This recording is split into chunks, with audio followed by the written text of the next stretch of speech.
Callis-Birchmeier. I'm a certified change management professional and project management professional, and I'm excited to talk with you today on LinkedIn Live about why people resist change.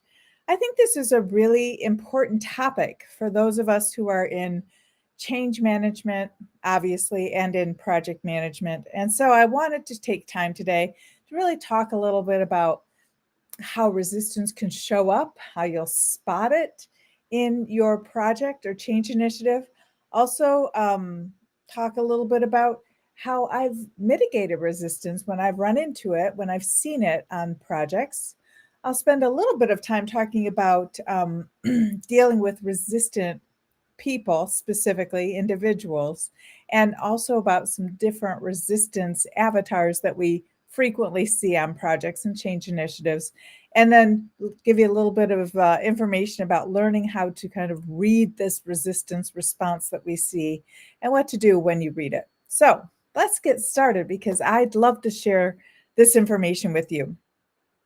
As I had mentioned, I'm a certified change management professional, CCMP, and I've also had 25 years of leading changes on large implementations, large organizational change management implementations, ERPs, EMR systems, those type of big system changes, as well as program and structure changes in organizations.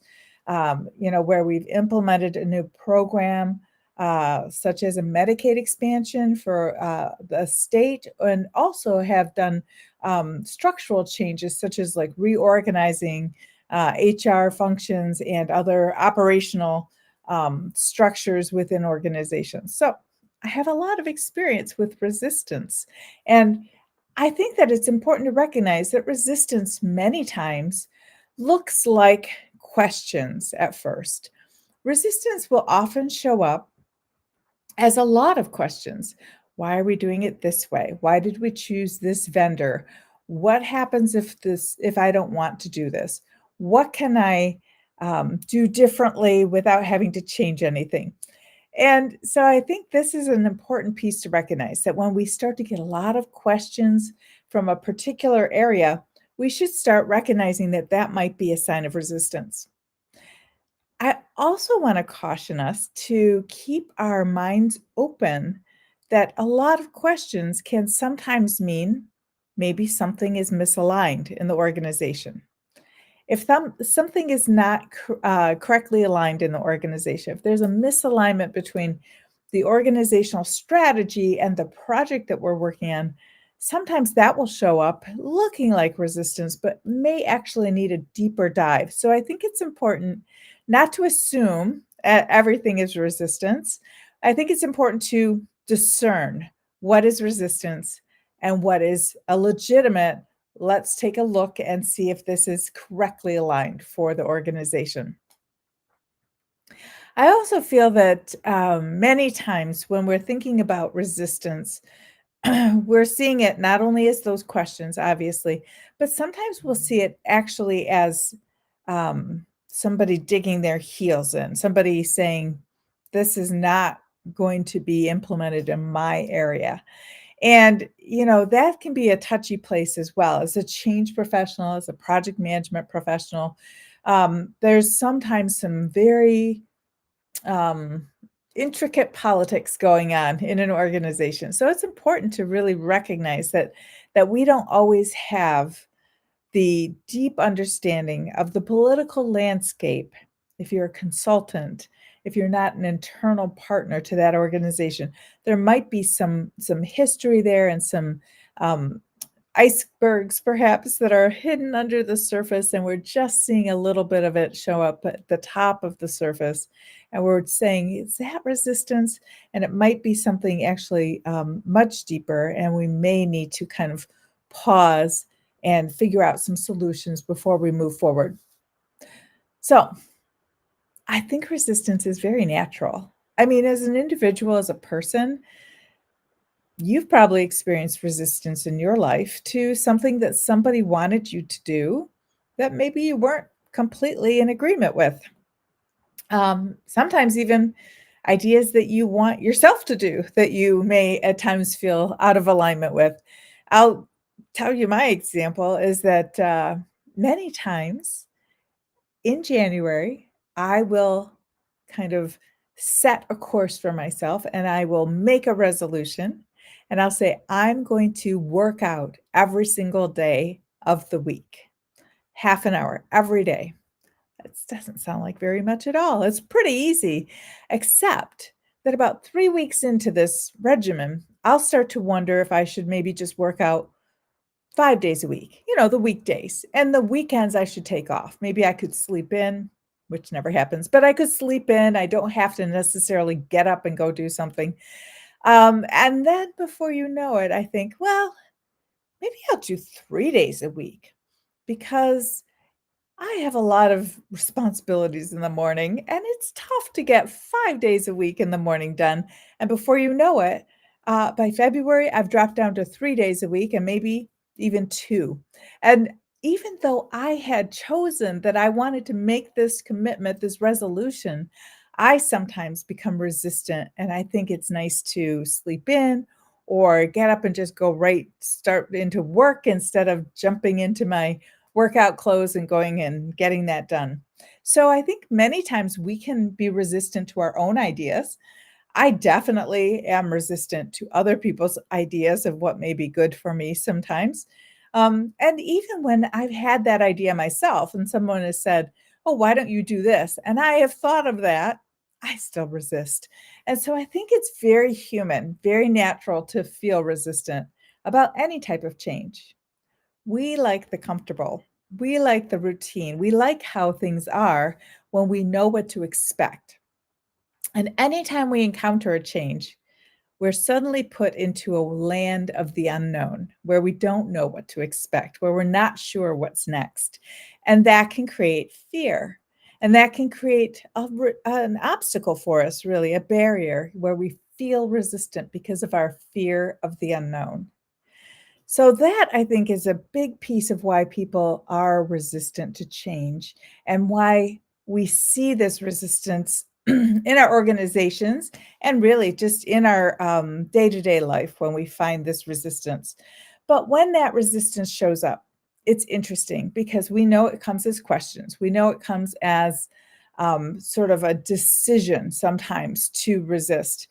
And so many times I get questions such as, what do you do when you have somebody who's resistant, particularly if that person in your organization is a leader and they're sort of slyly resistant. They're not coming straight out and saying, I don't want to do this, but they might be asking all of those questions that are very pointed and very direct. And sometimes I have to admit, they play gotcha, where they'll ask a question, and as you try to answer, they'll say, gotcha, this answer is inconsistent. And that can be a form of resistance as well. So, what do we do about that? Well, I think there's a couple of things to be done. One piece is to really ensure that the communication about the change initiative has been distributed throughout the organization over a period of time.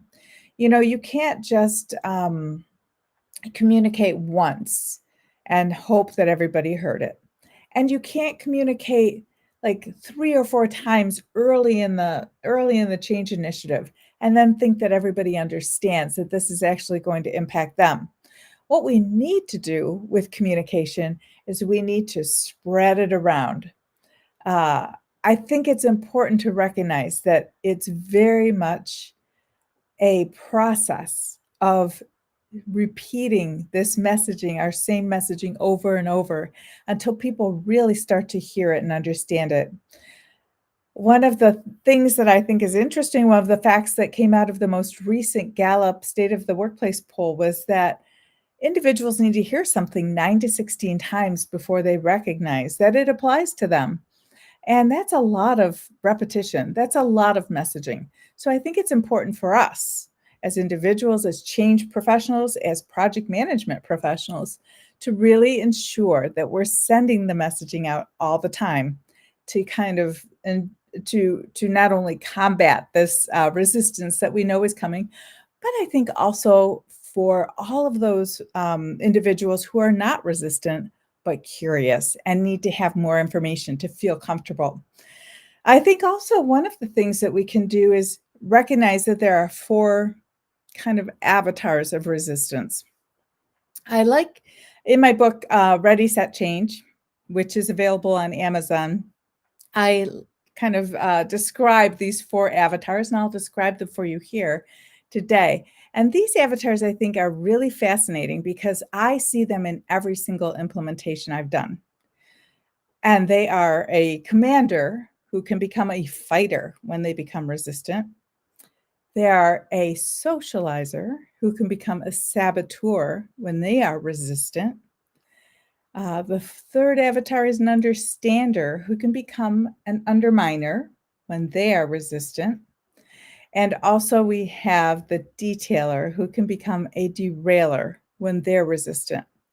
And now the four of these avatars have different types of behaviors, but the common thread for all of them is the fact that they are feeling resistant and they are responding in a resistant way. So even though I'm using avatars rather than personalities, I think it's important to recognize that this thread of resistance can be triggered by certain behaviors and certain events that happen on a project and on a change initiative.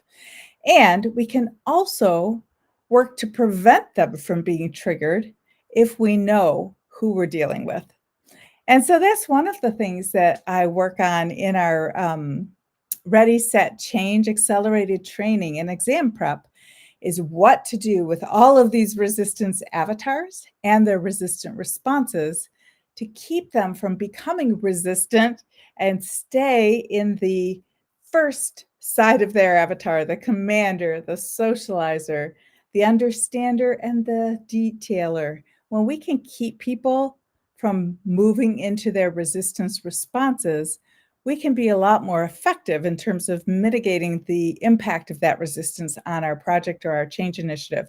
So, for example, if I have a commander who is a change promoter, they are a director of my change project. They're very, very positive about change. And their strength is that they're very convincing and they share the change in a positive way with others. That's a big strength to have when you have a commander.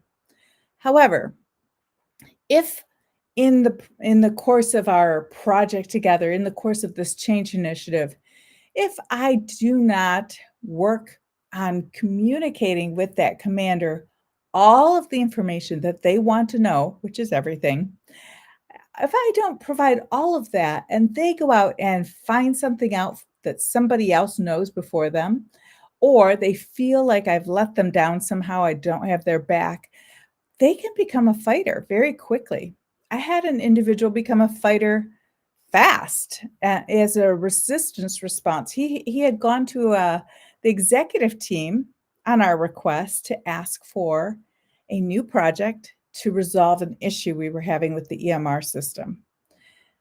The interesting thing was he seemed like he understood the issue. But when he got with the executive team, he did not feel like he had enough detail to accurately describe why we had asked him to go get this new project. And being put on the spot with the executive team and feeling like he didn't have quite enough information was very embarrassing for him. And he came back a fighter. He fought with the project team. He fought with everybody and started to resist the work that we were doing on his behalf because he was a commander in this project. It was a really difficult time for us because we thought, what do we do? He's so angry and so frustrated that he didn't feel like he had the information he needed.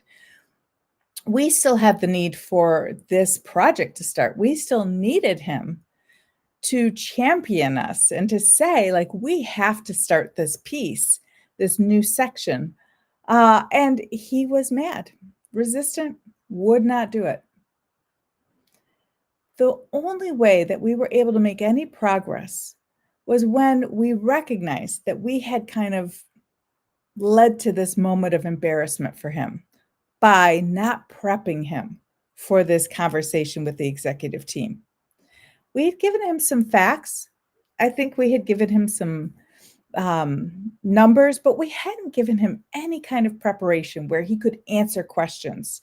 And so he had gone into a meeting with his peers who were all leaders, and he was embarrassed. So what we did was then prepped him. We gave him a briefing document that shared why we needed this project. And then we gave him a story to share with the executive team. And when we gave him this story to share with the executive team so that they would understand the importance and the urgency of approving this project to go forward, he was surprised that it was so detailed and so involved.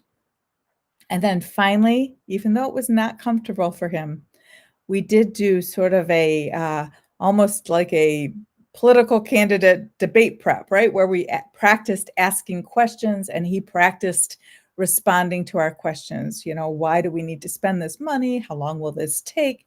Are you sure we have to do this? And when we gave him this preparation and this document, and really he felt ready to go, he went the next month to the executive team and he was able to get approval for this project and he became the commander again. He moved out of his resistance mode. I think that's the important piece of understanding resistance is that if we know what's causing it, we can start to dig in and help people unearth some of those fears and obstacles that make them frustrated and resistant to change. And he became a terrific commander again.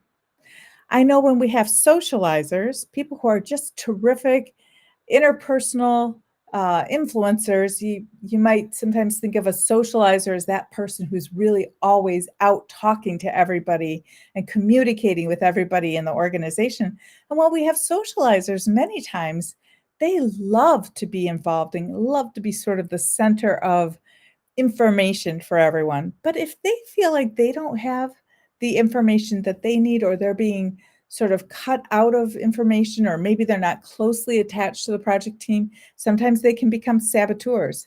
And then they're sharing information in sort of a sarcastic or snarky way that says a lot about what they really think.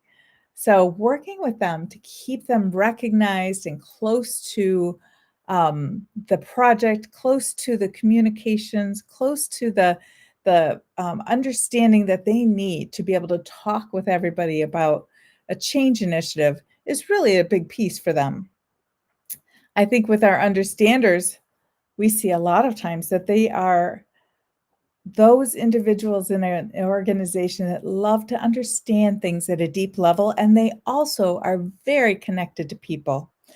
They know everybody's I was gonna say birthdays, and they know everybody's situation. This is that person that's kind of the glue of that organization. Sometimes they'll organize potlucks or have a Super Bowl party, and many times that understander, they don't like change. They really love things to be the same all the time. They love stability. And so when they start to see change and they become resistant, they'll actually just flat out say, I don't plan to do this. I'm going to retire. I'm not going to stay here. I'm going to look for a new job. I don't want to adopt this change. I'm going to go. And so our understanders at that time can become underminers. And those underminers are difficult to deal with because they are sending a lot of very outspoken messages about what they will not do, will not put up with. They don't want to do it. It's tough when you have an understander who everybody loves and understands and loves the fact that they understand them, when they become an underminer and they start to actively speak out against that change. It's difficult. And I think one of the keys is to recognize that they need to actually understand something before they can support it.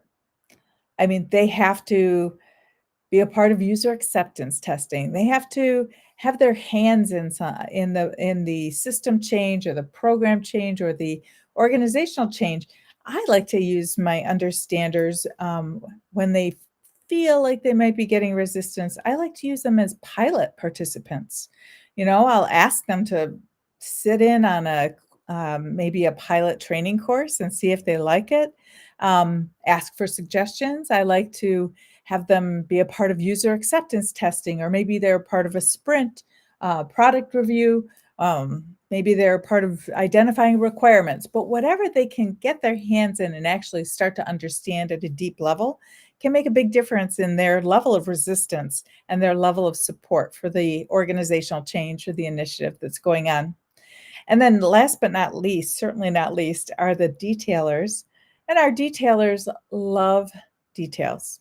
And you know this person. You have many detailers in your role, in your workplace, I'm sure. I have had many detailers in mine. And the interesting thing about a detailer is that they love detail and they want detail. And they don't love sort of an unstructured approach to things. So while our commander, and definitely the socializer, love to have sort of this unstructured, like stream of consciousness brainstorming, that is the thing that the detailers really don't like. They do not like the brainstorming. They don't like the unstructured conversation. Well, if I know that my detailer needs details and they do not like this unstructured approach, when they start to resist and become a derailer by asking for more info, and they get analysis paralysis, when they start to do that, I have to remind myself to dig into detail. So, what I'll do to help those detailers who are starting to derail the project because they don't care about our timelines, right? They just want the details. They want more details, and if the timeline is blown, that's too bad.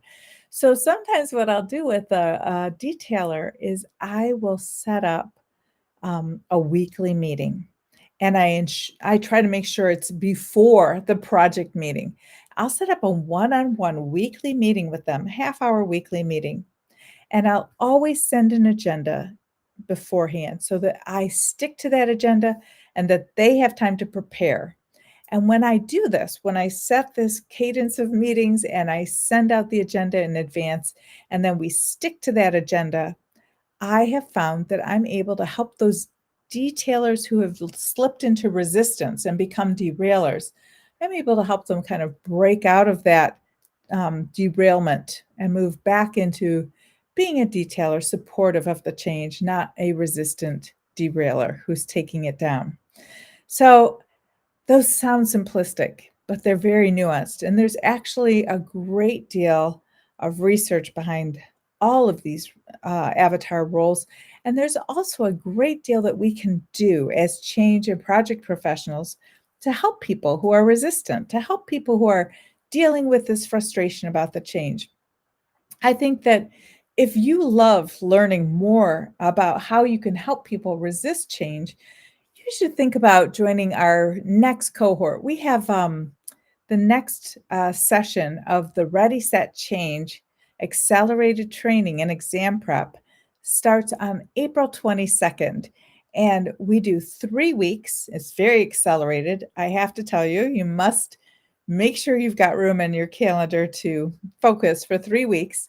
But in 3 weeks, you'll not only learn the entire Ready, Set, Change framework and how to really apply it to all change initiatives and all projects, but you'll also be involved in the application and exam prep to get your CCMP, your Certified Change Management Professional designation, which is a really big deal because when you have this CCMP, you're able to prove that you are the elite in change management.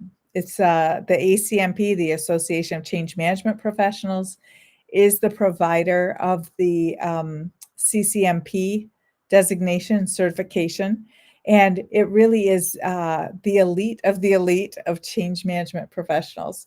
So if you'd like to learn more about how to read people in resistance, if you'd like to learn more about how to help people move from resistance back to their ability to accept change and adopt change more effectively, and if you really want to know how the Ready framework can help you to to successfully implement change, you should consider joining us because we'd love to have you. We just finished a cohort on Friday last week. Yes, just a couple days ago, and already have one CCMP from that cohort. So that's pretty exciting. So April Callis-Birchmeier, I've been really looking forward to talking with you about this idea of resistance. If you have questions about resistance, if you think of anything about resistance that you'd love to know, please reach out to me. Let me know. I'd be happy to respond, and we can continue this conversation and continue our dialogue about how to help people adopt change more easily, and why do people resist change, and how can we help them? It's been great talking with you today. Hope you have a wonderful week, and I'll talk with you soon. Thank you.